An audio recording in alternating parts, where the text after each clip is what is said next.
న్యాయాన్యాయాలు అనేది దేశ కాలమాన పరిస్థితులను బట్టి మారిపోతుంది అంతే కదా. అమెరికాలో ఫ్రీ లెఫ్ట్ కాదు, ఫ్రీ రైట్. ఇండియాలో ఫ్రీ లెఫ్ట్. అదేమిటి? అక్కడ న్యాయం అది, ఇక్కడ న్యాయం ఇది. అంతేగాని అక్కడ ఎక్కడ పెడతానంటే కుదరదు కదా. అందువల్ల దేశ కాలమాన పరిస్థితులను బట్టి న్యాయం మారిపోతూ ఉంటుంది. కానీ సత్య ధర్మ శాంతి ప్రేమ అహింసలు అనేవి మారవు. ధర్మం అంటే ఏంటన్నారు అనుకోండి, మిగిలిన 4 సత్యము, శాంతి, ప్రేమ, అహింస ధర్మం మీద ఆధారపడం. అది ధర్మానికి నిర్వచనం. అంతేగాని ఇది ధర్మం అని చెప్పాలి అంటే ప్రమాణం ఎక్కడా రాయలేదు. ధర్మసింధువు కూడా ఎలా చెప్పిందంటే, ఏ ధర్మాన్ని పాటిస్తే నీకు సత్య నిర్ణయం అవుతుందో, ఏ ధర్మాన్ని పాటిస్తే శాంతి, ప్రేమ, అహింసలు మానవులందరి మధ్యలో ఉంటాయో అదే ధర్మం అని చెప్పింది, సూటిగా చెప్పలేదండి. కాబట్టి ఆ 4 దైవీ లక్షణాలను నిలుపుకోవడానికి నువ్వు చేసే జీవితమే ధర్మం, ధార్మిక జీవనం. అంటే ఈ క్షణం ధర్మం, రేపు కాదంటానికి వీలు. కాబట్టి సత్యము, శాంతి, ప్రేమ, అహింస అనే 4 దైవీ లక్షణాలను నిలుపుకునేటానికి నువ్వు చేసే ప్రయత్నమే ధర్మం. అది ఎప్పటికప్పుడు ఆలోచించుకోవాలి. మళ్ళీ దానికి పాత్రోచిత ధర్మం అనే నియమం గీతకి ఇవ్వు. గీస్తే ఏమైపోతుందంటే మళ్ళీ పరిమితం అయిపోతుంది. మానవుడు ఏం చేస్తారంటే భావనామయ జగత్తు యొక్క ప్రభావం చేత పాత్రోచిత ధర్మం అని గీతలు గీసేస్తాం. అక్కడ ఏమైపోయింది, ఇప్పుడు మామూలుగా న్యాయవాది దేన్ని గెలిపించాలి? న్యాయాన్ని గెలిపించాలి. కానీ క్లయింట్ని గెలిపిస్తాడు. ఎందుకనంటే పాత్రోచిత ధర్మం అండి అంట. జడ్జి గారు ఎవరిని గెలిపించాలి? ఇప్పుడు ధర్మాన్ని గెలిపించాలండి. అది ధర్మాసనం, అందుకే దాని పేరు న్యాయాసనం కాదు. జడ్జి గారు కూర్చునే సీట్ పేరు ధర్మాసనం. అంటే మరి ఆయన ఎవరిని గెలిపించాలి? ధర్మాన్ని గెలిపించాలి. కానీ ఇప్పుడు ఆయన ఎవరిని గెలిపిస్తున్నాడు? లాయర్ని గెలిపిస్తున్నాడు. మారిపోలా, లక్ష్యం మారిపోలా. ఇట్లా మనం మన ఇష్టం వచ్చినట్టు రూల్స్ అన్నీ మార్చేసాం, ప్రమాణాలన్నీ మార్చేసాం. అందువల్ల సమాజం ఏమైపోయినాయి, అంత కలగపలగమైంది. అందుకని బాబావారు చెప్పింది, అందుకోసం నాయన మీరెవరూ కూడా సత్య, ధర్మ, శాంతి, ప్రేమ, అహింసలని 5 మానవతా విలువల్లో నుంచి మీరు ఆచరణలో పక్కకి తప్పుకోకూడదు. ఏమన్నా జరగవచ్చు కాదు, అది లాభమే కావచ్చు, నష్టమే కావచ్చు, ప్రాణమే పోవచ్చు. అంతకుమించి ఏం పోతుంది? మహాపోతే ఎక్కువలో ఎక్కువ ఏం పోతుంది? ప్రాణం పోతుంది. అంతే కదా, ప్రమాదం ఏం రాలేదు, మళ్ళా పడతావు మహా. కానీ ఈ సత్యధర్మ, శాంతి, ప్రేమ, అహింసలు అనే 5 దైవీ లక్షణాల నుంచి మీరు పక్కకి జరగరాదు. కానీ మానవుడు ఎప్పుడెప్పుడు జరిగిపోతున్నాడంటావు? లాభం నష్టం అయిపోయింది, గోడ దూకేసాడు. అయితే ఉదాహరణ చెప్పిన, సాధారణంగా మీరు బూడిద గుమ్మడికాయలు కాస్తాయి. ఎట్లా అంటే వీళ్ళు ఏం చేస్తారంటే మధ్యలో తడికి అడ్డం ఉంటుందండి. ఆ తడికి అడ్డం 2 నీళ్ల మధ్యలో ఉన్న తడికి మీదకి ఈ గుమ్మడి పాదు ఎక్కిస్తారు. అర్థమైందండి? ఈ గుమ్మడి పాదు చాలా తెలివైంది.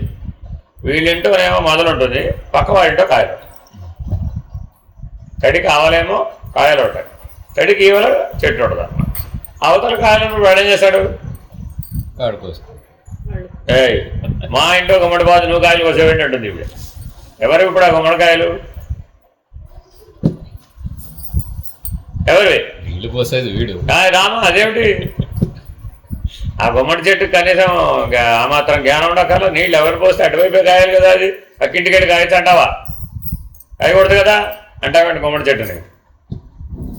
మరి కాబట్టి నీది కాదు, నాది కాదు, అంతా భగవత్ ప్రసాదం అని భావించు. అప్పుడు ఏ తగాదా లేదు. గుమ్మడికాయ కొట్టుకోవడం ఏంటండి? అర్థం ఉందేమైనా? సొరకాయలకి గుమ్మడికాయలు కొట్టుకుంటారు ఎవరన్నా. కానీ మనం తగాదా పడదలుచుకుంటే నువ్వు కింద కూడా తగాదా పడాల్సి, ప్రయోజనం లేదు కదా. కాబట్టి అహాన్ని త్యజించకపోతే ఘర్షణ లేకుండా జీవించదు. ఘర్షణ పడుతున్నామంటే దాని వెనకాల ఉన్న రహస్యం ఏంటంటే అహం. అహానికి ఏదైనా కారణం కావచ్చు, ధనధాన్యాలు ఏవైనా కారణం కావచ్చు, ఆస్తిపాస్తులు ఏవైనా కావచ్చు, లేదా అంగబలం, అర్ధబలం ఏవైనా కావచ్చు. కానీ అవన్నీ అహంలో భాగం కదా, అవి దైవీ లక్షణాల్లో భాగం కాదు కదా. సత్యధర్మ, శాంతి, ప్రేమ, అహింసలనే 5 దైవీ లక్షణాల్లో అవి భాగం కాదు. కాబట్టి ఘర్షణ లేనటువంటి జీవితాన్ని జీవించాలి. అప్పుడే మనం ఆత్మజ్ఞానాన్ని పొందగలం. ఏమాత్రం దుఃఖం, ఘర్షణ ఉంటే దుఃఖం తప్పదు. మరి అయ్యో అని బాధపడుతుంది. చిన్న కాదు, ఏం ప్రమాదం వచ్చింది? కల్పాంతం వరకు నష్టం వచ్చిందండి బాబు, వాటికి రాలా నష్టం. ఈ నష్టం పుడుచుకోవాలంటే ఎప్పటిదాకా పడుతుంది? ఏకంగా కల్పాంతం వరకు పడుతుంది. ఏం అర్థం ఉంది ఏదన్నా, అంత బాధను పొందుతుంది. అహం అనే దాన్ని విడిపించుకోవడానికి కల్పాంతం దాకా పడుతుంది. దాని గురించి ఆలోచించాలి కానీ నష్టం గురించి ఏం ఆలోచిస్తామమ్మా? ఏది లాభం అంటావు, ఏది నష్టం అంటావు? సాపేక్షం. కాబట్టి నిరపేక్షమైనటువంటి భగవంతుడు, నిరపేక్షమైనటువంటి దైవీ లక్షణాల గురించి మానవుడు ఆలోచించాలి కానీ సాపేక్షమైనటువంటి పోలిక ద్వారా నిర్ణయించేటువంటి వాడి జోలికి వెళ్ళకూడదు. ఈ జాగ్రత్త మనలో ఉంటేనే మనం జ్ఞాన మార్గంలో అడుగులు వేయగలుగుతాం. లేకపోతే కర్మానుభవం ద్వారా మనకు అడుగడుగున 3 గుణాలు అడ్డం వచ్చేస్తాయి. అలాగే ఎందుకు? దానికంటే ఇదైతే లాభం కదా, దీనికంటే అదైతే నష్టం కదా. ఈ బేరీజు వేసుకోవడంలోనే ఉందండి రహస్యం. ఎందుకని జాగ్రత్తగా అధిగమించాలి ఈ పరిమితులన్నింటినీ. ఆకాశం వలె ప్రకాశం వలె ఉండటం రావాలి. అప్పుడే మనం ఆత్మజ్ఞానాన్ని పొందగలుగుతాం తప్ప నిత్య జీవితంలో ఆకాశం ప్రకాశం వలె ఉండకపోతే మనం ఎంత విచారణ చేసినా మనం ఆత్మజ్ఞానాన్ని సాధించలేము. కానీ సాధన చతుష్టయ సంపత్తి తప్పక ఉండాలి. మనం ఎప్పుడు ఆకాశంలో ఆకాశం వలె, ఆ స్థానం నుంచి దిగజారిపోకూడదు. జ్ఞాత స్థానంలో ఉండి పైకి ఎక్కాలి, 26కి ఎక్కాలి, అది మర్చిపోకు. అందుకని ఎవరేం మాట్లాడుకుంటున్నప్పుడు కూడా మీరు ఏ స్థానంలో ఉండి మాట్లాడుతున్నారని సాంఖ్య విచారణ సూత్రం మీద చూడడం అలవాటు చేసి. ఇప్పుడు ఎవరన్నా ఏదైనా మాట అన్నారనుకోండి, వెంటనే మాట్లాడే ముందు ఏమనుకోవాలి? ఇప్పుడు నేను 24లోంచి మాట్లాడుతున్నాను, 25లోంచి మాట్లాడుతున్నాను, 26లో ఉండి మాట్లాడుతున్నాను అని చూసుకోవాలి. మాట్లాడే ముందు చూసుకోవాలి. మాట్లాడేసిన తర్వాత విన్నవాడు చూసుకోవడం కాదు. విన్నవాడు కూడా రియాక్షన్ ఇచ్చే ముందు ఏం చూసుకోవాలి? ఓ నేను ఇప్పుడు ఎక్కడ ఉండి రిసీవ్ చేసుకున్నాను, 24లో ఉండి రిసీవ్ చేసుకున్నాను, 25లో ఉండి రిసీవ్ చేసుకున్నాను, 26లో ఉండి రిసీవ్ చేసుకుంటే అర్థ లేదు భక్త లేదు. 25లో ఉండి రిసీవ్ చేసుకున్నాడు, సాక్షి. ఆత్మ కాదు కానీ సాక్షిగా కానీ రియాక్ట్ అవుతుంది, వచ్చి చిక్కది. అదే 26లో ఉంటే ఇంకా రియాక్షన్ లేదు, సరిపోతున్నాడు. అంతా తనలో భాగమే కదా, కానిది తాను కానిదంటూ వేరేది ఏది లేదు అనే స్థిరమైన అభిప్రాయంతో దృష్టితో చూస్తాం. అట్లా ఉంటేనే మనం జ్ఞాన మార్గంలో వెళ్ళాలి. అప్పుడు నెక్స్ట్ లెవెల్ 26 కాదు, ఒక్కటి. అన్నీ నీలో కలుపుకోగలిగిన నాడు నువ్వు అప్పుడు ఒక్కటివే, ఆత్మ ఒక్కటే, ఇంకా మిగిలినవేమి లేని. అప్పుడు బ్రహ్మానుభూతిగా అర్హత వస్తుంది. ఉన్నది ఆత్మ ఒక్కటే అన్న నిర్ణయం దాకా రాకుండా బ్రహ్మానుసంధానం చేయలేదు. ఎంత అహం బ్రహ్మాస్మి, ఎంత ప్రజ్ఞానం బ్రహ్మ, ఎంత అయమాత్మ బ్రహ్మ అని ఎంత తపస్సు చేసినా నిత్య జీవితంలో ఒకటిగా ఉండకపోతే అది. అందుకని మీరు ఆ విషయంలో చాలా చాలా రెప్పపాటు జాగ్రత్త. అది ఇంద్రియ గోచరమైన ప్రపంచమైనా కావచ్చు, ఇంద్రియాలకు అగోచరమైన ప్రపంచమైనా కావచ్చు, దేని ఎందుకు కలిసిపోవు. కనబడే ప్రపంచమే సత్యం అనుకోకూడదు. కనబడే ప్రపంచం కేవలం ఓన్లీ 1%, కనబడని ప్రపంచమే 99%. అందులోంచి 1%ఏ స్థూలంలోకి దిగి వస్తాం. అప్పుడు ఇప్పుడు ఏ ప్రపంచాన్ని సత్యం అందాం? కనబడుతున్న ప్రపంచాన్న, కనబడని ప్రపంచాన్న? రెండు సత్యం కాదు కదా. కనబడని ప్రపంచం భావనామయం, కనబడే ప్రపంచం పదార్థమయం. ఈ పదార్థమయము సత్యం కాదు, ఆ భావనామయము సత్యం కాదు. ఎందుకని? ఈ రెండుకి కారణం అజ్ఞానమయం. అహం అనే మూలం అందులో ఉండబట్టి ఈ రెండు వేరు వేరు వేరు వేరు వేరు వేర్పాటువాదం అంతా అందులో పుట్టి. అందుకని ఒక్కసారే మూడింటిని ఎత్తేస్తే జ్ఞానం వస్తుంది. పీస్ మీల్గా ఎత్తుదామన్నాడండి. ఎప్పటికవుతుందంటారు? ఇవాళ స్థూల శరీరం తీసేద్దామండి, రేపు సూక్ష్మ శరీరం తీద్దాం, ఎల్లుండి ఈ లోపల మళ్ళీ వచ్చేస్తాయి కదా, తీసినవని మళ్ళీ వచ్చేస్తాయి. ఇది ఎటువంటిదట? నీరు పారినప్పుడల్లా పాచిపడడం సహజం కదా, అంతేనా కదా? ఇవాళ కడిగేశాడు, ఇక మళ్ళా ఎప్పటికీ కడగను అన్నాడు, అప్పుడేమైంది? మళ్ళీ వచ్చేస్తుంది. కాబట్టి స్థూలం ఉన్నంతకాలం సూక్ష్మం ఉండక తప్పదు, సూక్ష్మం ఉన్నంతకాలం కారణం ఉండక తప్పదు, కారణం ఉన్నంతకాలం స్థూల సూక్ష్మాలు ఉండదు. ఈ మూడు కాంప్లిమెంటరీ. అందులో ఒక్కొక్క భాగం ఇలా అయిందన్నమాట. అంటే అర్థం ఏమిటి? కారణంలో 1% సూక్ష్మమైంది, 99% కారణంలో. మళ్ళీ ఈ 1% అయినటువంటి 100% అయిపోయింది. అయిపోయి 1% స్థూలానికి దిగొచ్చింది. 99% సూక్ష్మంలో ఏదైతే 1% స్థూలానికి వచ్చిందో మళ్ళీ ఇది 100% అయిపోయింది. ఈ 100% అయిన స్థూలంలో యాక్షన్ రియాక్షన్లో పాల్గొనేది మళ్ళీ 1%. 99% అసలు యాక్షన్ రియాక్షన్లో పాల్గొ. ఇది సృష్టి నిర్మాణం.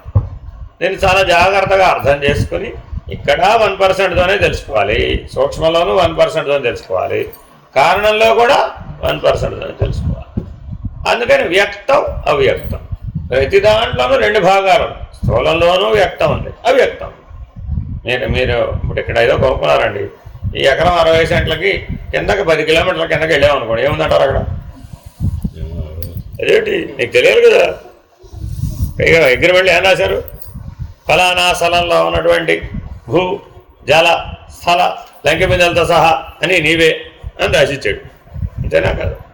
అది పూర్వకాలంలో ఎప్పుడో 100 ఏళ్ల క్రితం ఈ గుట్ట కింద ఎవరో తపస్సు చేసుకుంటే ఆ తపస్సు చేసుకున్న ఆయన ఆ గుహ పూడిపోయి ఆ గుహలోనే ఆయన సజీవ సమాధి ఉంది, దీని మీద గుట్ట వచ్చేసింది. ఇప్పుడు ఏం చేయాలి మనం అనుకోండి ఫర్ ఎగ్జాంపుల్. అప్పుడు ఏం చేయాలి? అగ్రిమెంట్ అది రాశాడా? రాయేద్దాం.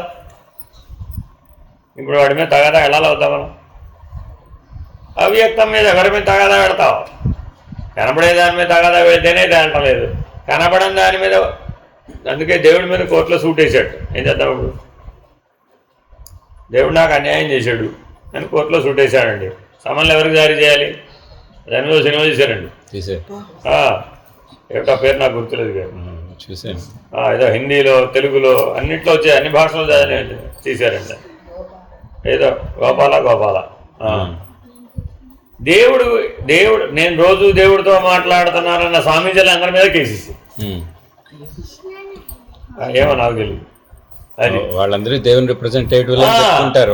గాడ్ రిప్రజెంటేటివ్ కదా మీరు, కాబట్టి నాకు సమాధానం చెప్పండి. నా ఇంటి మీద పిడికి ఎందుకు పడింది అంటే గొడవ ఏంటి? ఇప్పుడు వాడి షాప్ మీద పిడుగు పడింది, కాలిపోయింది, మొత్తం అంతా నష్టం వచ్చింది. పిడుగు పడేది చేసింది ఎవడు? దేవుడు. కాబట్టి నేను దేవుడు రిప్రజెంటేటివ్ కాబట్టి నా నష్టం నువ్వు భర్తీ చేయి. న్యాయమేనా కాదా? వాళ్ళు తప్పించుకోవడానికి 100 కోట్లు ఖర్చు పెడతారు, కానీ వాడు అడిగిన నష్టం ఎంత అసలు?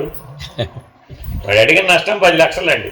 అడిగిన నష్టం 10 లక్షలు ఇచ్చేయచ్చు కదా, తగదలేదు కదా, ఫినిష్డ్, సాల్వ్డ్ ప్రాబ్లం. కానీ దాన్ని పెద్ద ఇష్యూ చేసి వాడిని చంప ప్రయత్నం చేసి వీడిని చంప ప్రయత్నం చేసి చివరికి వాడినే దేవుడు చేసి పెడేస్తారు. ఆ సినిమాలో చివరి కొత్త బాబా వచ్చేసారనమాట. అంతే, గోపాల్ బాబా. విగ్రహాలు ఫోటోలు అమ్మేసుకోవడమే, అంతే. కొబ్బరికాయలు కొట్టేయడం, దండాలు అమ్మేసేయడం. కొత్త ఆశ్రమం వెలుస్తుంది అనమాట. వాడి మధ్యలో జంప్ అయిపోతాడు అనమాట, అండర్ గ్రౌండ్కి వెళ్ళిపోతాడు. ఓ 10 ఏళ్ళ తర్వాత వస్తాడనమాట. అక్కడ పెద్ద ఆశ్రమం, గోపాల్ బాబా ఆశ్రమం. ఏమిటంటే గోపాల్ బాబా సజీవ సమాధి. కాబట్టి ఇవన్నీ ఇదంతా ఏమిటి? అనాత్మ. ఇది బాగా గుర్తుపెట్టుకోవాలి. ఎందుకంటే ఆత్మానాత్మ వివేకం చాలా జాగ్రత్తగా ఉండాలి. అదేనండి, అది లేకుండా లోపలికి వెళ్ళామనుకోండి నేనే దేవుడు అనిపిస్తుంది, పెద్ద చిక్కు వచ్చేస్తుంది అక్కడ. అనుకోవడం కాదు, అనుకుంటా వాడి లోపల అనుకుంటే కొంతవరకు పర్వాలా, వచ్చిన వాళ్ళందరికీ చెప్తాడు నేనే దేవుడు తెలుసాను. అప్పుడు వాడేమంటాడు? నేను కూడా దేవుడు అన్నాడు. నువ్వెలా దేవుడు అయ్యావు? నేనే దేవుడు అంటాడు. ఏమో ఇద్దరి మధ్య తగాదా పెరిగిపోయి, ఈ తగాదా పెరిగిపోయి నువ్వు దేవుడా నేను దేవుడు అని కొట్టుకుంటే అదేం ప్రయోజనం? ఇలా ఉందట కలియుగం. అర్థమైందండి. అందుకని ఆశ్రమాలు పెట్టాలన్నా ఆలయాలు కట్టాలన్నా చాలామంది భయపడతారు. ఎందుకని 10 మంది దగ్గరికి చేరేటప్పటికి వాద వివాదాలు పెరిగిపోతాయి. వాదిస్తున్నామంటే అహం అన్నట్టేనండి, వేదనే దాంట్లో బయటకు వస్తుంది. ఎప్పుడైతే మనకు అవగాహన పర్ఫెక్ట్గా ఉందో ఇప్పుడు వాదించడానికి ఏముంది అసలు అక్కడ? ఏం లేదు. కాబట్టి జాగ్రత్తగా మనం నిర్ణయం తీసుకోవాలి. కానీ అక్కడ మరి శంకర్లకు కూడా వీటితోటి వాదనలు అవి అదేనండి. అది యాక్చువల్గా అందుకే దాన్ని సంస్కరణోద్యమం అంటుంది శంకర విజయం. ఆయన వాదించలేదు, వారిని సంస్కరించారు. షణ్మత స్థాపనాచార్య అని వారికి పేరు. అంతకుముందు లేవు, అవి ఉన్నాయి. కానీ ఎలా ఉన్నాయి? ఒకరిదొకరు తగాదా పడుతున్నారు. వాడు అందుకని వాటిని సంస్కరించాడు ఆయన, అందుకని ఆయనకు ఆ పేరు ఇచ్చాడు. అంతేగాని ప్రతి పీఠానికి వెళ్ళి ఆయన చెరిపింది వాదం కాదు. ఎంతోమంది దగ్గరికి తగాదా ఉందండి. మీ శంకర్లు ఖండన చేశారు, అన్నింటినీ ఖండించారు, ఖండించలేదు. అందులో ఉన్న గుణాలను స్వీకరించారు, దోషాలను సవరించారు. సంస్కరణ అంటే అర్థం ఏంటి? ప్రతి దాంట్లో ఒక గుణం ఉంటుంది, ఆ గుణాన్ని స్వీకరించాలి, దోషాన్ని సవరించాలి. ఉదాహరణ చెప్తాను, సులభంగా అర్థమవుతుంది. కందిపప్పు ఉందండి, కందిపప్పు వేయించి తిన్నారనుకోండి, దాంట్లో ఉన్న వాత లక్షణం పోతుంది. మామూలుగా ఉడికిని తిన్నారనుకోండి, వాత లక్షణం పెరుగుతుంది. ఒకప్పుడు కందులే వేయించి ఇంట్లో విసిరేవాళ్ళు. సరే, కనీసం ఇప్పుడు కందిపప్పు అన్నా వేయించమంటే ఇప్పుడు ఏమంటున్నారు? వేయించడం ఎందుకు అని అసట్లో పోసేడు. అప్పుడు ఏమైనా తింటే ఒళ్ళొప్పులు పెరుగుతాయి. ఎందుకని? దాంట్లో ఒక గౌణం, ఒక మంచి లక్షణం ఉంది, ఓ చెడు లక్షణం ఉంది. మంచి లక్షణం ఏంటి? శక్తి బాగా వస్తుంది, ప్రోటీన్. పప్పు తింటే బాగా శక్తి వస్తుంది. దోషం ఏముంది? ఒళ్ళొప్పులు వస్తుంది. ఈ ప్రోటీన్తో వ్యవహారం ఏదోటి. ఎక్కువ ప్రోటీన్ తినేసారనుకోండి, వెయిట్ వెళ్ళి కిడ్నీస్ మీద పడుతుంది, కీటోసిస్ డెవలప్ అయిపోయింది. అదేనండి. అందుకని కీటో డైట్ తినేవాళ్ళు జాగ్రత్తగా ఆలోచించుకుని తినాలి. ఒట్టి ప్రోటీనే తింటారండి, ఇంకేం తిన్నారు అనుకోండి, ఆ వెయిట్ అంతా వెళ్ళి కిడ్నీ మీద. కాబట్టి ప్రతి వస్తువు, ప్రతి పదార్థంలో కూడా గుణము ఉంటుంది, దోషం కూడా ఉంటుంది. అలాగే ప్రతి వ్యక్తిలో కూడా గుణము ఉంటుంది, దోషం. సంస్కరించడం అర్థం ఏంటి? ఉత్తమమైన గుణాన్ని స్వీకరించాలి, దోషాన్ని సంస్కరించాలి. ఇది సృష్టిలో ప్రతి దాంట్లోనూ ఉంటుంది. ఇందులో ఉంది, అందులో లేదని చెప్పడానికి. కాబట్టి జాగ్రత్తగా ఉదాసీనంగా ఉంటేనే మనం ఈ సంస్కరణ ఉద్యమాన్ని చేపట్టగలం, లేకపోతే చేపట్టగలం. మీ ఎవరితో, ఏ మానవులతో మీరు సంబంధ బాంధవ్యంలో ఉన్నా వాటిలో ఉన్న గుణాన్ని అప్రిషియేట్ చేయాలి, వాటిలో ఉన్న గుణాన్ని మనం ఆశ్రయించాలి. ఆ మంచి లక్షణాన్ని ఆశ్రయించామనుకోండి, వాడు మంచివాడే. వాడిలో ఒక దోష లక్షణం ఉంటుంది. ఏమిటది? ఏదో అరిషడ్వర్గాలు ఏదో ఒకటి ఉంటుంది వాడికి. కామమో, క్రోధమో, లోభమో, మదమో, మాత్సర్యమో, ఏవో 6లో ఏదో ఒకటి ఉంటుంది. ఆ దోషాన్ని పట్టుకున్నాం వెళ్ళి, అప్పుడేమై ఆయన అన్నిట్లో బాగానే ఉంటాడు, కానీ డబ్బు తప్ప ఏమైపోయింది? చాలు, కొండకు ఒక చిల్లు ఉంటే చాలు. కానీ మరి సంస్కరించాలంటే ఏం చేయాలి? ఆ దోషాన్ని నివర్తింపచేయాలి. ఇట్లా చాలా జాగ్రత్తగా ఎంతో పెద్ద సంస్కరణోద్యమాన్ని దాదాపు 70-80 సంవత్సరాలు బాబావారు నిర్వహించారు. ఏమిటయ్యా ఆయన చేసిందంటే, ప్రతి వాడిలో ఉన్న గుణాన్ని గుర్తించి, ఒరే ఫలానా విషయంలో నువ్వు దైవంతో సమానం రా నాయన అని చెప్పారు. ఏంటి ఇంటర్వ్యూలో చెప్పేది ఏంటంటే, నేనంతా మీ వ్యక్తిగతమైన వివరాలు చెప్తారు కదా, అక్కడికి వెళ్ళి చెప్పినప్పుడు అది దైవీ లక్షణం, నీ ద్వారా ఈశ్వరుడు పనిచేస్తున్నాడు, అంతేగా. మరి మాతృదేవోభవ, ఎవరు పనిచేశారు? దేవుడు. పితృదేవోభవ, దేవుడు. ఆచార్య దేవోభవ. కాబట్టి ఆ లక్షణం ఏమిటి? దైవీ లక్షణం. అర్థమైందండి. మైనస్ ఉండవచ్చు, ఉండకూడదు, ఉంటే దాన్ని సంస్కరించాలి. అంతేగాని ఆ ఒక్క మైనస్ కోసమని 99+ను వదిలేయకూడదు. కానీ ఎప్పుడూ మంచినే గుర్తించడం, ఎప్పుడూ సల్లక్షణాలనే గుర్తించడం అనే అభ్యాసం చేయాలి. ఎప్పుడు అందరిలో ఉన్న మంచినే గుర్తిస్తే మన జీవితం అంతా మంచిగానే ఉంటుంది. ఎప్పుడు ఎదుటి వాళ్ళలో ఉన్న తప్పే గుర్తించండి, అప్పుడే ఆ తప్పులన్నీ గుర్తించడం వల్ల ఆ తప్పులన్నీ మన మనసులోకి వచ్చి చేస్తాయి. చాలా చాలా సమస్య. అప్పుడు మానసికమైనటువంటి వ్యాధి వస్తుంది. కాబట్టి ఎప్పుడూ ఎదుటి వాళ్ళలో ఉన్న తప్పుల్ని ఎంచకూడదు, గుర్తించకూడదు. ఎదుటి వాళ్ళలో ఉన్న మంచిని మాత్రమే గుర్తించాలి. అప్పుడు మన జీవితం అంతా మంచిగానే జరిగింది. అడైతే చెడ్డవాడైతే ఉండొచ్చు కాక. దానికి ఉదాహరణ చెప్తారు. రావణాసురుడు, రాముడు ఫైనల్గా యుద్ధంలో ఎదురుపడ్డారు. చివరి దశకు వచ్చేసింది.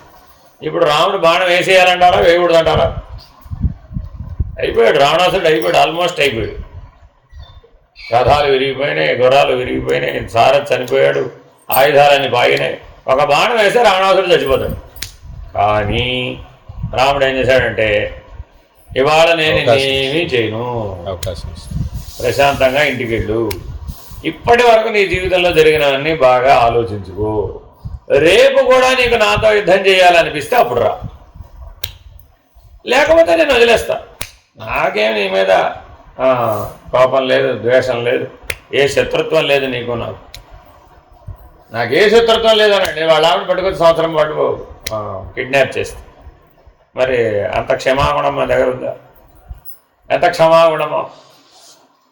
మరి ఎందువల్ల అంటే నేను నీలో మంచిగా చూశాను మమ్మల్ని, అంతే. నీలో ఉన్న చెడు దాంతో నాకు పని లేదు. ఎవరెవరు ఎన్నైనా అనుకోవచ్చు కదా, నాకు వాటితో పని లేదు. నీకు ఇస్తున్నా నేను అవకాశం. ఒకసారి వెనక నుంచి పుట్టినప్పటి నుంచి ఎప్పటిదాకా నువ్వు చేసిన పనులన్నీ సమీక్షించు. నువ్వు కనుక మంచిగా ఉంటే నాకే నీ మీద నీతో యుద్ధం చేయాల్సిన అవసరం అన్నాడు రాముడు.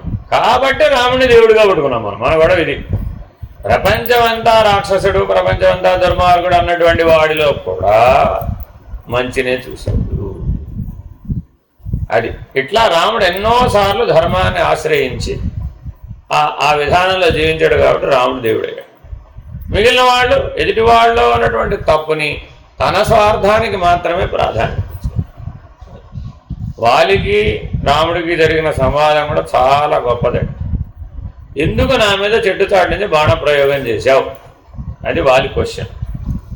మరి నువ్వేమో శాఖాచరుడవు. శాఖాచరుడు అంటే ఆ కొమ్మల మీద తిరిగేవాడివి, కోతి కదా. మరి కోతిని ఎదురుకుండా వెళితే అది ఉంటుందా అక్కడే? కోతులు పట్టుకోవాలంటే ఏం చేయాలి? చాటు నుంచే కొట్టాలి, చాటు నుంచే పట్టుకోవాలి. కాబట్టి నువ్వు వానరుడవు, నేను నరుడను. నీకు నాకు చాలా తేడా. నువ్వు శాఖాచరుడవు కాబట్టి నేను అలాగే కొట్టాలి కాబట్టి అలాగే కొట్టాను. నేను నీకేం అన్యాయం చేశానని నన్ను కొట్టావు. నువ్వు మా రాజ్యంలో ఉన్నావు, అధర్మం చేసావు. అందుకు ఆ అధర్మాన్ని సరిచేయడం కోసం నేను నీ మీద బాణప్రయోగం చేయవలసి వచ్చింది. నేనేం అధర్మం చేశానన్నా. అదేమిటి మీ తమ్ముడిని ఆ రాజ్యం నుంచి వెళ్ళగొట్టావు, వాళ్ళ ఆవిడని చెరపట్టావు, ఇదంతా తప్పు కదా అన్నాడు. ఇందాక నువ్వే చెప్పావు కదా నేను జంతువులని. జంతువుకి ఈ ధర్మాలు ఎక్కడ ఉన్నాయి?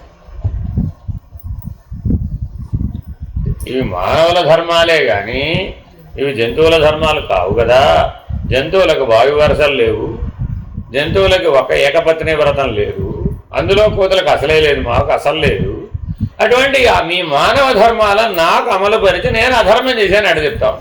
ఇప్పుడు చెప్పండి. వాళ్ళంతటి లోతైన ప్రశ్నలు వేసాడు. ఏం చెప్పాలట? మీరే రావణ ప్లేస్లో ఉన్నారు. వాళ్ళు ఈ లాజిక్ ఏం ఆన్సర్ చేస్తారు? కానీ రావణాసుడికి ఇచ్చిన అవకాశం మరి వాళ్ళకి ఎందుకు ఇవ్వలేదు? అదే మరి చెప్పేది. అక్కడ ఇచ్చాడు, ఇక్కడ ఇవ్వలేదు. ఎందుకని? అందుకని రామాయణం ఇలా చదవాలన్నమాట. ఊరికి ఏదో స్టోరీ తెలుసుకోవడానికి చదివానంటే లాభం లేదు. అప్పుడు అంటాడు అనమాట, నిన్న మీ తమ్ముడు యుద్ధానికి వచ్చాడు కదా, వచ్చినప్పుడు నేను వచ్చానా? రాలా. నిన్న నువ్వు అకారణంగా అతన్ని చెతకొట్టి పంపించు. యుద్ధానికి వచ్చినప్పుడు క్షత్రియుడు అయితేనే నువ్వు యుద్ధం చేయాలి, అది క్షత్రియ ధర్మం. కానీ నువ్వు మరేమో కోతివి కదా. కోతివి అయినప్పుడు నీకెందుకు మీ తమ్ముడితో అకారణ వైరం? నీ తమ్ముడు నీకేం హాని చేయలేదుగా. హాని చేశాడా? ఏం చేయలేదు. భయపడి పారిపోయాడు. భయపడి పారిపోయిన వాడు నేను యుద్ధానికి పిలిచాడండి. నువ్వేం చేసి ఉండవచ్చు?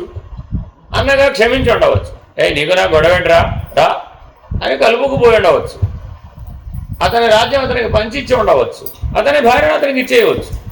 ఈ మధ్య అటువంటి ఏ గొడవలు లేవు కాబట్టి అతని భార్యను అతను వెళ్ళిపోవచ్చు. ఈ పని ఎందుకు చేయలేదు? నువ్వు యుద్ధం ఎందుకు చేసావు?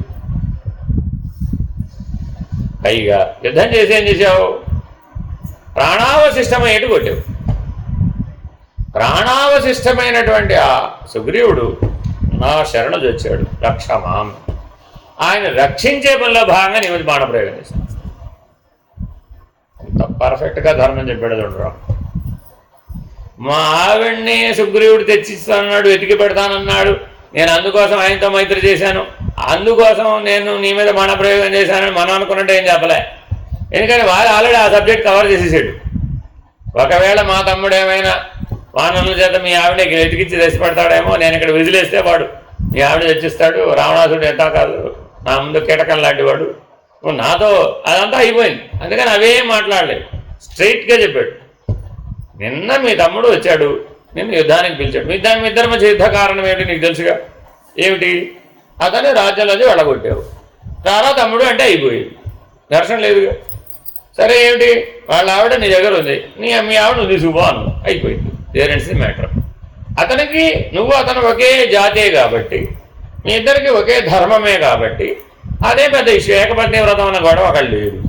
ఇంకేమిటి, రాజ్యం వాడికి ఇచ్చేసేప్పుడు గొడవ లేదు. ఇలా ఘర్షణ ఎందుకు పరిష్కరించుకోలేదు? నువ్వు రాజు అయి ఉండి, రాజు అయి ఉన్నవాడు విశాల భావం కలిగి ఉండాలిగా, అందులో అగ్రజుడు అయి ఉన్నప్పుడు విశాల భావం కలిగి ఉండాలిగా. మరి నువ్వు ధర్మాన్ని పాటించలేదుగా, అందువల్ల నేను శిక్షించవలసి వస్తుంది. కాబట్టి ధర్మ నిర్ణయం చేసేటప్పుడు చాలా చాలా చాలా సునిశ్చితంగా ఆలోచించాలి. ధర్మమే ఇలా ఉందంటే ఇంకా 4 దైవ లక్షణాలే: సత్యము, ధర్మము, శాంతి, ప్రేమ, అహింస. ఇంతే సునిశ్చితంగా వాటిని కూడా ఆలోచించాలి. అదేనండి. అందుకని ఆ శాంతిని నెలకొల్పే నిమిత్తం నేను మహాభారత యుద్ధం చేశానని శ్రీకృష్ణ చెప్పాడు. కరెక్టేనట. యుద్ధం చేస్తే శాంతి వస్తుంది అక్కడ రాదా? మరి అవతార పురుషుడైన పరమాత్మ అదేగా చెప్పాడు. భూభారం పెరిగిపోయింది, అధర్మం పెరిగిపోయింది, అశాంతి పెరిగిపోయింది. ఆ ధర్మ సంస్థాపన నిమిత్తం ఈ రణయజ్ఞం చేయవలసి వచ్చింది. ఈ రణయజ్ఞం తర్వాత అంతా ప్రశాంతంగా ఉంటుంది. ఎందుకు మహాభారత యుద్ధం జరిగిందంటే కారణాలు ఇవి చెప్పాడు. మరి పాండవుల వైపు కూడా చాలా మంది పోయారు. ఎవరైనా పోవచ్చు, వీళ్ళ వైపు వాళ్ళ వైపు అని ఆయన చెప్పలా. ఇదో పెద్ద యజ్ఞం, ఈ యజ్ఞం చేసాం, ఈ యజ్ఞంలో పోవలసిన వాళ్ళందరూ పోయారు, మిగలవలసిన వాడు మిగిలేరు. అసలు ఈ యజ్ఞం యొక్క లక్ష్యం ఏమిటి? ధర్మస్థాపన, శాంతి స్థాపన, అంతే. అందుకని ఎవరైనా హోమాలు యజ్ఞాలు చేసినప్పుడు ఏం చెప్తారు? విశ్వశాంతి కోసం చేస్తున్నాం, ధర్మం కోసం చేస్తున్నాం అనే చెప్తారు. అంతేనా కాదు? ఆయన కూడా మహాభారతం అనే యజ్ఞం, రణయజ్ఞం నేను దానికోసమే చేశాను. యుద్ధమే చేస్తే శాంతి వస్తుంటండి. ఇదే మాట హిట్లర్ చెప్పాడు ప్రపంచ యుద్ధం చేపట్టినప్పుడు. మొదటి ప్రపంచ యుద్ధం, రెండో ప్రపంచ యుద్ధానికి కూడా ఇదే సమాధానం చెప్పారు. కానీ శాంతి కోసం చేస్తున్నామని చెప్పలేదు. ధర్మ సంస్థాపన, శాంతి స్థాపన నిమిత్తమే యుద్ధం చేశామని చెప్పలేదు కలియుగంలో. ఆ విధంగా చూస్తే మహాభారతమే మొదటి ప్రపంచ యుద్ధం. అంతే కదండి. మరి అదే అసలు రాముడేమో స్టేజ్ బై స్టేజ్ చేశాడు యుద్ధం, కృష్ణుడు అలా చేయలేదు. కృష్ణుడు కూడా ఒక రకంగా చూస్తే అలాగే చేశాడు. ఎందుకని? చాలామంది రాక్షసులని చిన్నప్పటి నుంచే పంపించేసాడు. అర్థమైందండి. పంపించడం ఎందుకయ్యా? వాళ్ళని సంస్కరించవచ్చు కదా, అదే సంస్కరణ అన్నాడు. తమోగుణం వాడిని పంపించడమే సంస్కరణ. రజోగుణం వాడిని సంస్కరించవచ్చు చెప్పి, సత్వగుణం వాడిని సూచించి, తమోగుణం వాడిని రాక్షసులను సంస్కరించాలండి. రాక్షసులు దేవతలుగా మార్చాలంటే మార్చగలుగుతాం? మార్చలేం కదా. అందుకని ఎవరికి తగిన సంస్కరణ, ఏ గుణానికి తగినటువంటి పద్ధతిగా వ్యవహరించడమే నా లక్షణం పొమ్మనడం అంతే. అలాగే మనం కూడా ఏం చేయాలి? ఇప్పుడు జాగ్రత్తగా గుణాతీత స్థితిలో ఉండి 3 గుణాలని పనిముట్టుగా వాడాలి. నీలో ఏర్పడుతున్నటువంటి తమో గుణాన్ని ఆ రాక్షసులను సంహరించినట్టుగా నువ్వు సంహరించాలి. పక్కవాడి మీద కాదు ప్రయోగించాల్సింది. కానీ మన తెలివితేటలను ఎవరి మీద వాడుతున్నావు? ఎదుటివాడి మీద, పక్కవాడి మీద. మనలో ఉన్నటువంటి అజ్ఞానాన్ని పోగొట్టుకోవాలి, మనలో ఉన్నటువంటి గుణ మాలిన్యాన్ని పోగొట్టుకోవాలి, మనలో వచ్చే ఆవేశం, కోపం ఇలాంటి వాటన్నిటిని పోగొట్టుకోవాలి. అప్పుడు మనం మంచివాళ్ళమే, అప్పుడు మనం దైవంతో సమానమే. ఎవరైనా మనల్ని మిమ్మల్ని చూస్తే భగవంతుడిని చూసినట్టుగా ఉందనాలంటారా? అమ్మో, మిమ్మల్ని చూస్తే రాక్షసుని చూసి భయపడిపోయినట్టుగా భయపడిపోవాలంటారు. ఏది కరెక్ట్? రెండు అక్కర్లేదు, మానవుడిగా చూస్తే చాలు. అప్పుడైనా ఏ గుణధర్మం వచ్చింది? రజోగుణ ధర్మం వచ్చేసింది. స్వార్థం. మనిషికి ఉన్న ప్రమాదం ఏంటంటే స్వార్థం, తన సుఖమే ప్రధానం. అదే దేవతలైతే ఇతరుల సుఖమే ప్రధానం. రాక్షసులైతే నిన్ను బాధించైనా నేను సుఖపడతాను. ఒరే నాకు నొప్పుడుతుందిరా, అయినా సరే చెయ్యి వెనక్కి తిప్పాల్సి మెల్లి పెట్టాల్సిందే అంట. ఎందుకని? నాకు ఆనందంగా ఉంది కాబట్టి. అది రాక్షస లక్షణం. కాబట్టి చాలా జాగ్రత్తగా మనం విచారించి ఈ 3 గుణాలని గుణాతీత స్థితికి చేరితే తప్ప మనం జ్ఞాతగా నిలబడలేం. ఆత్మస్థానంలో 26వ స్థానంలోకి శాశ్వతంగా, స్థిరంగా, నిశ్చయంగా, నిర్ణయంగా ఉండలేం. కాబట్టి ఇవన్నీ ఎందుకు చేస్తున్నాం అడిగారు. ఆలయం ఎందుకు కట్టారు, ఆశ్రమం ఎందుకు కట్టారు? ఆయన గుణాతీత స్థితిలో దైవీ లక్షణాలతో జీవించడం ఎలాగా అని నేర్పడం కోసం కడుతున్నాం. బాబావారిని అడిగారు, ప్రశాంతి నిలయం ఎందుకు కట్టారండి మీరు అని. ఎందుకు కట్టారు? అందరూ అశాంతితో జీవిస్తున్నారు ఆయన, ప్రశాంతతో దైవీ లక్షణాలతో జీవించడం ఎలాగా ఆయన నేర్పడం కోసమని ప్రశాంతి నిలయం కట్టారు. అలా కాబట్టి ప్రతిదీ కూడా ధర్మ సంస్థాపనలో భాగం, దైవీ లక్షణాల్లో భాగం. కాబట్టి సత్యధర్మ శాంతి ప్రేమ అహింసలనే 5 దైవీ లక్షణాలని మనం విడవకూడదు, మర్చిపోకూడదు. మనల్ని మనం వాటితో సంస్కరించుకోవాలి. ఇది ప్రతినిత్యం నిరంతరాయంగా సాగే యజ్ఞం. ఇది ఆంతరిక యజ్ఞం. ఈ యజ్ఞం బయట కనపడదు. దీనికే హోమగుండం అక్కర్లా, హోమద్రవ్యాలు అక్కర్లా. మన లోపల చేయాలి, హృదయంలో చేయాలి. ఎవరితో మాట్లాడినా ఈ 5 లక్షణాలతోటే మాట్లాడాలి. 6వ లక్షణం బయటికి వెళ్ళకూడదు. ఆ 6వ లక్షణంలోకి వెళ్ళామంటే అహంకారం వచ్చి ఎందుకంటే జాగ్రత్తగా అహం రహిత పద్ధతిలో మనం జీవించడం నేర్చుకోవాలి. అందుకే దేవాలయాలు, అందుకే ఆశ్రమం. అహం నుంచి విడిపించడానికే ఎన్ని ఆశ్రమాలైనా ఎన్ని ఆలయాలైనా వాటన్నిటికీ ఒకటే లక్ష్యం, వేరే లక్ష్యం లేదు. హరి ఓం.